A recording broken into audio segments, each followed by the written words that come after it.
جب ہم دین کی بات سنتے ہیں، قرآن پڑھتے ہیں یا مسجد جاتے ہیں تو ایمان بہت ہائی ہو جاتا ہے، لیکن جب ہم اپنی نارمل لائف میں واپس آتے ہیں، کام، پڑھائی، رسپانسبلٹیز، تو وہ فیلنگز کم ہو جاتی ہیں۔ یہ صرف میرے یا آپ کے ساتھ نہیں ہوتا، صحاباؤں کے ساتھ بھی یہ ہوتا تھا۔ ایک صحابی تھے حنظلہ رضی اللہ تعالی عنہ، انہوں نے حضرت ابوبکر رضی اللہ تعالی عنہ سے کہا کہ حنظلہ منافق ہو گیا ہے، تو حضرت ابوبکر نے پوچھا کہ ایسا کیوں بول رہے ہو؟ انہوں نے کہا کہ جب ہم آپ صلی اللہ علیہ وسلم کے پاس ہوتے ہیں تو جنت اور جہنم ایسے یاد آتا ہے جیسے آنکھوں کے سامنے ہو، لیکن جب دنیا کے کاموں میں واپس جاتے ہیں تو وہ فیلنگ اتنی اسٹرانگ نہیں رہتی۔ تو حضرت ابوبکر نے کہا کہ اللہ کی قسم مجھے بھی ایسا ہی محسوس ہوتا ہے۔ پھر دونوں نبی کریم صلی اللہ علیہ وسلم کے پاس گئے اور اپنی بات بتائی۔ نبی کریم صلی اللہ علیہ وسلم نے کہا اگر تم ہمیشہ اسی سٹیٹ میں رہتے جو میرے پاس رہتے وقت ہوتی ہے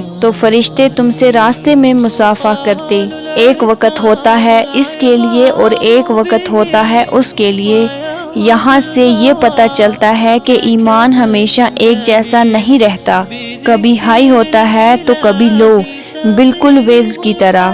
اسی لیے اگر آپ کو کبھی لو ایمان فیل ہو تو اس کا مطلب یہ نہیں کہ ایمان ختم ہو گیا۔